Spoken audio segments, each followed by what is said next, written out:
Hi guys, welcome back to my channel. Today I'm going to be doing a very belated July wrap up, but I feel like I had a pretty good reading month during July. I didn't read a lot of books. I read 5. Oh, someone's made an appearance. There's a little fluffy tail. She might show her face. That's my cat. Her name's Bluff. So I read 5 books and they were all quite good books. I had 2 4 stars and 3 5-star reads. The first one I actually don't have a hard copy of. It's called A Beautiful Mess. I borrowed it from a friend. It's a contemporary YA, an Australian contemporary YA written by a young author called Claire Christian.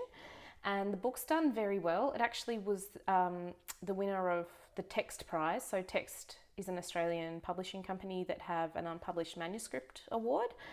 And as far as I understand, that's the prize it won. And so then consequently it got a proper publication deal, which is great. It was also nominated for the Readings YA prize. So Readings is a very well regarded and successful independent bookstore in Australia. So there are several branches, but it's still an independent bookstore. And they run a series of prizes each year in different categories. So this one was nominated for the YA one. I actually picked it up at a friend's place thinking it would be light and fluffy. We were actually at my friend's parents' beach house. It was not light and fluffy at all. It was actually quite deep. It got quite dark and was very moving and well written. So it basically follows 2 high school students, a girl called Ava and a boy called Gideon. Ava is in year 11, so the second last year of high school.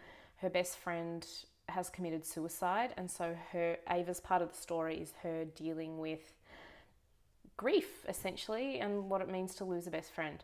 So as a result of her grief, she struggles a lot with anger management problems. She's struggling at school. She doesn't want to do her homework. She skips class a lot. She even ends up getting violent. In the end, she ends up getting expelled. So her storyline is sort of her piecing her life back together. Gideon is at the same school before Ava gets expelled. He's in year 12 and the two they don't know each other, but they become friends because they work together at the same kebab store. And Gideon doesn't have a phone or the internet. The impression that you get early on in the book is that he's had a very bad experience with technology through being bullied. You do find out the full story later on, but you don't really know at the start. And in any case, Ava and Gideon start writing letters to each other. And it's really just the story of their friendship and how they both help each other through the tough times of being a teenager. Gideon is also a spoken word poet, so his spoken word poetry is sort of integrated throughout his sections, and it's really good. It's really well written. I feel like the novel also had really good messaging around mental illness. It sort of promoted the idea that talking to adults, whether it's your family or a counsellor, is a really good and helpful idea. Obviously, when you have mental illness, you're not always in a place to be able to articulate your feelings to yourself, let alone to an adult. But the book certainly posited that, the ability to be able to talk to an adult is a really productive thing to do. Same with taking medication and having a friend, someone to talk to. So 4 stars, I gave it on Goodreads. I thought it was really great. If you get a chance to read it, I'd really recommend it. The next one was another 4-star book. It is The Graveyard Book by Neil Gaiman. I'm sure a lot of people have read this. I've been meaning to read it for years, and I picked it up recently because a good friend of mine was giving away a bunch of her books after clearing out her bookshelf, so I took a few bags of her old books home, including this one. If you're not familiar with the story, it's about a little boy called Bod. So it starts off when he's a baby and his parents and his sibling are murdered by a man called Jack, who we don't know anything about to begin with. Bod escapes the house, unbeknownst to himself, because he's just a baby. He just happens to crawl out of the house while the murderer's there and down the street and into the local graveyard. And the murderer follows him, but the ghosts protect him and look after him. And so as a result, he gets given what they call the freedom of the graveyard. So he can see ghosts, talk to ghosts, he can see in the dark, he can move through walls, but he's still human. So it's basically a coming of age story of this boy Bod growing up in the graveyard, learning what it means to make friends, learning what it means to lose friends, how to care for people, how to care for and accept yourself. But it's also the story of Bod, which I think is sort of worked into the story as an analogy for growing up is how he defeats the baddies. So this man, Jack, who's the murderer of his family. Because eventually Bod gets to an age where he wants to leave the graveyard, he wants to be in the real world, but it isn't safe for him out there unless he somehow defeats this man. Really fun, really well written, really atmospheric, really lovable characters, really cool kind of world building, like gothic sort of ghosts and witches and ghouls, all sorts of things. It's really well done. I really enjoyed it. I like a lot of stuff Neil Gaiman's written, but I think this is probably my favourite of his books so far. So there's that one.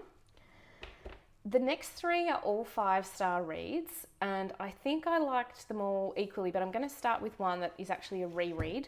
So I've read this one before, The Long Way to a Small Angry Planet by Becky Chambers. I'm sure if you have been hanging around BookTube for a while, you'll definitely have seen this. It was very popular when it came out a few years ago. It's a character-based sci-fi, so set in our own universe just well into the future, where humans basically wrecked Earth and had to move out into space, into the galaxy, and have made friends with other species. And this one is a lot like Firefly. If you've seen the Joss Whedon series, it reminds me a lot of Firefly. It's about a sort of motley crew on a motley spaceship. And like it says on the box, they go on a very long journey. And it's basically sort of just about this interspecies crew learning different things about themselves, accepting themselves, learning how to accept others who are very different from them, or not just different from them, but people who they might actively dislike, and learning how to sort of live ethically with them. It was really heartwarming. All the characters sort of have a really nice moment of character development, and some of them are really dramatic and some of them are smaller, more quiet moments, but it's just really lovely. And even if you don't normally like sci-fi, I think you'd probably like this book because it's a lot less about the plot than it is about the character development. That said, the world building is absolutely incredible. It's so comprehensive, and the different species are so excellent. There's a lot of really interesting stuff going on about gender, family units, different social norms across different species. It's all really, really fascinating and vibrant and bright and wonderful. So I highly recommend it. And the reason I reread this is because Becky Chambers' third book has just come out, The Record of a Spaceborne Few. And so I wanted to read the first one and then the second one as well in preparation for the third one. So 5 stars for this. The next one I read, it's actually quite long. Normally, I do like long books, but I feel like I'm so pressed for time when I'm reading that if a book's going to be really long, like over 500 or 600 pages, I am hesitant unless I feel like it's really going to be worth my time. But this was Catch-22 by Joseph Heller.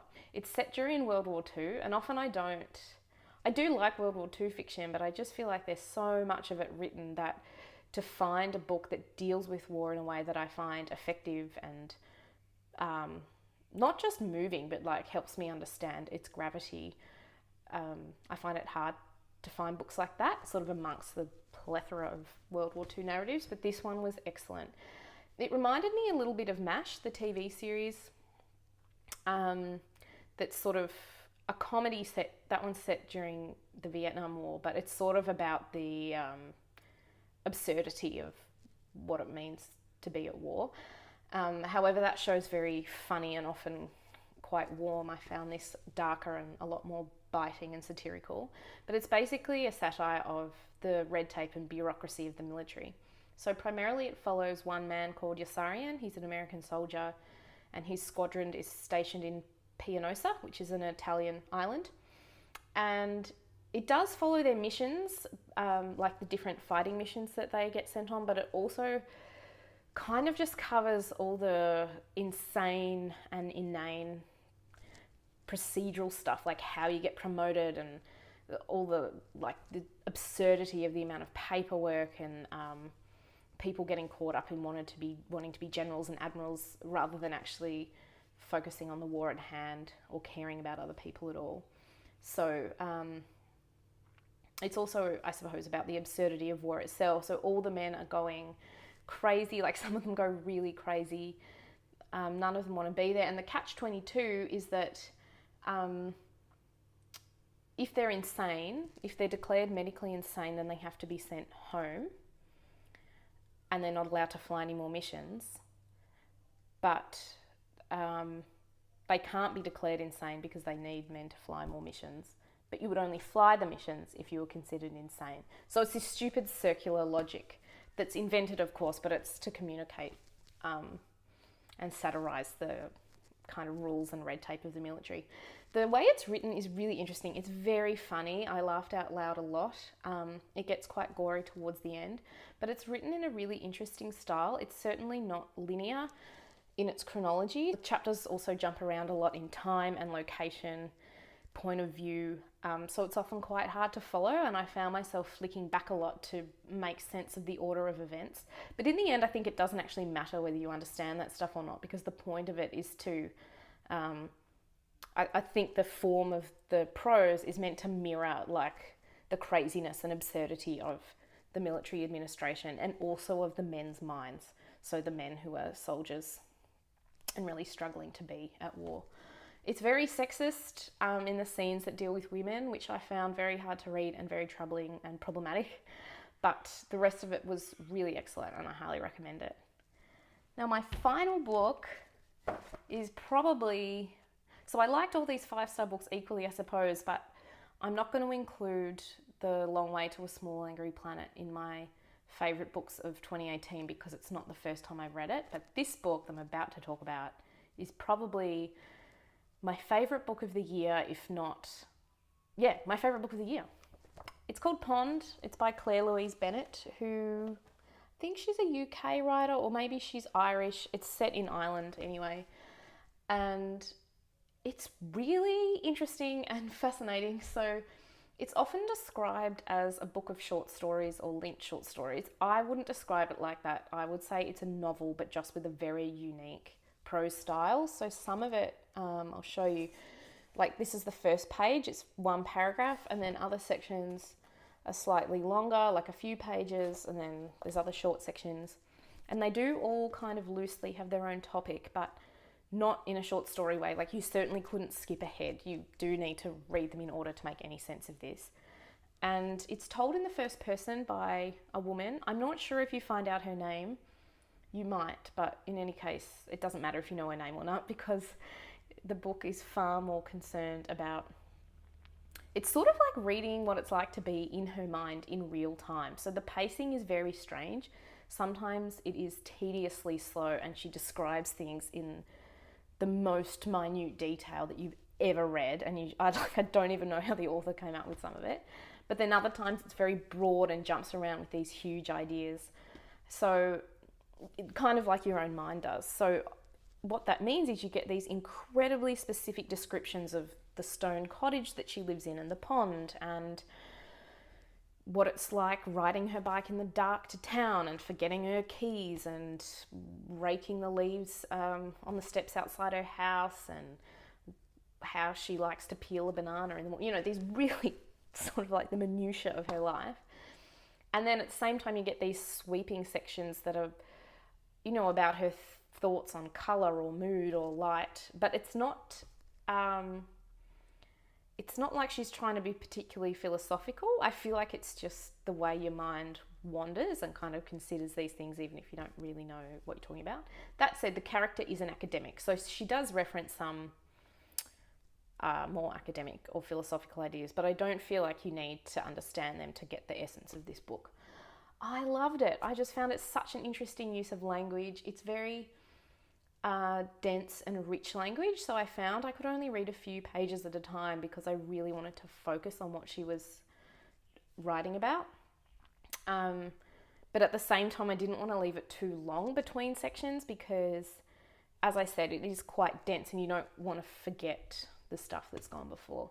I think a lot of people will probably find this book super boring and tedious, but I loved it. I feel like it's the type of book I am always waiting for, something obscure, something quite small that I don't know much about, and then I read it and it blows my mind. Definitely my top book for the year so far. Yeah, hopefully I'll be able to reread it again next year. That is my July wrap up. Like I said, it's very much about quality, not quantity, this one. let me know what you think if you've read any of these books. Thanks. Bye.